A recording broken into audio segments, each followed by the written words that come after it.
3, 2, 1, 0. All engine running. Liftoff. We have a liftoff. 32 minutes past the hour. Liftoff on Apollo 11.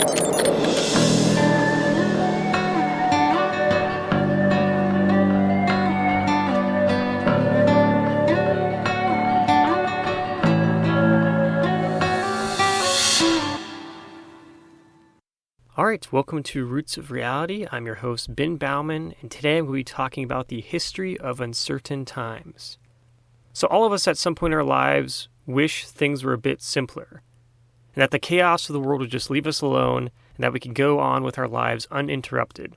Unfortunately, this isn't typically how life works. Instead, we all at some point in our life are dealing with a situation beyond our control due to the era and place we were born in.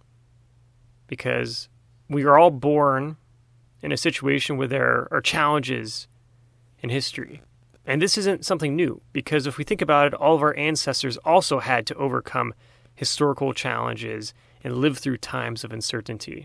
I mean, just thinking about my own family, for instance, my ancestor Johann Valentin Griesmer and his family fled religious persecution in France after the new French king removed the Edict of Nantes, which at that time was protecting French Protestants, also known as Huguenots, from religious discrimination. Unfortunately, due to King Louis XIV, my French ancestors would have to flee their own country due to violence and discrimination, just because they didn't believe the same things as the French government. Thus, they would move to Germany, where they would become serfs, which was a form of slavery. But luckily for Johann, he was told that he could become free and move to America. However, if he were to ever return to Germany, he and his family would once again be serfs. Thus, in America, he would build a life for himself and his family, and his family would even take part in the American Revolution, fighting for American freedom, being proud of the freedom that he himself was able to obtain by moving to the U.S., from fleeing France and from fleeing Germany. And then there's my ancestor John McKinnon, who was born in 1830 in Scotland. And as a child, he grew up in the Scottish Highlands, the northern part of Scotland. That's very mountainous and rugged. However, by the 1850s, he and his family would be forced to leave their home due to what is called the Highland Clearances, which was an order by the British government meant to punish Scottish Highlanders for their historic hostility to British rule, and due to the British government's desire to turn the Highlands into an area for sheep farming, to try to reap the economic benefits from using that land, while at the same time displacing the traditional Scottish people that lived there and their clans. As a result, Scottish clan society, because of the Highland Clearances, was completely destroyed, and the natives were forced to leave their homes. And for years prior to this, the British government was already doing things to the Highlanders, for example, like banning traditional Scottish clothing, like the tartans that people would wear, and also bagpipe music. And because of this, my ancestor then was eventually forced to leave his home with his family and move to Canada. Unfortunately, their ticket to Canada included them becoming indentured servants until they were eventually able to gain their freedom, where John McKinnon was finally able to become a farmer for himself.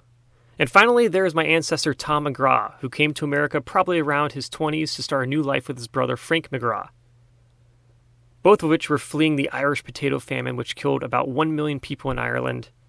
In turn, Tom and Frank would arrive in New York City, which was unfortunately at the time a hostile environment towards Irish Catholics, given the religious differences and cultural differences between Americans and Irish. Thus, many also suffered in poverty while trying to build a new life for themselves in America. In turn, the McGraw brothers would eventually move south after the American Civil War to make a new and successful life for themselves in Mississippi. And the son of Tom McGraw, for instance, J.J. McGraw, was a big believer, knowing the experiences of his father in New York City and having been the first generation born in America in New York City. And he was someone who felt that all were created equal, and thus, while building his new life in Mississippi, he was part of the anti-white supremacy party in the Mississippi state legislature in a time when the governor of Mississippi himself was a member of the Ku Klux Klan and a horrific racist. Therefore, these stories are a reminder that in times of uncertainty, which we all will face at some point in our lives, there is still opportunity to overcome them even when the challenges seem historically bad. I think these 3 stories of 3 different ancestors highlight the challenge of overcoming the odds, but also still finding a way to overcome them.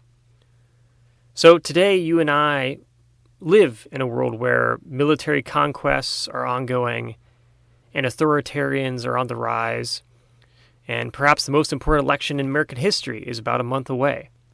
However, like my ancestors did, and like your ancestors probably did as well, in fact, I'm sure that your ancestors had to overcome a lot as well, we can all get through this. But at the same time, we all have to rise to the occasion to do it. In a historic presidential election, for example, when only one candidate actually believes in democracy and isn't running for themselves, if we make the wrong choice as a country, worse times may await us all and put us in uncharted territory as a country when it comes to our democracy and the freedoms that we enjoy. So with that, always remember, billions of years led to you, so make the most of it.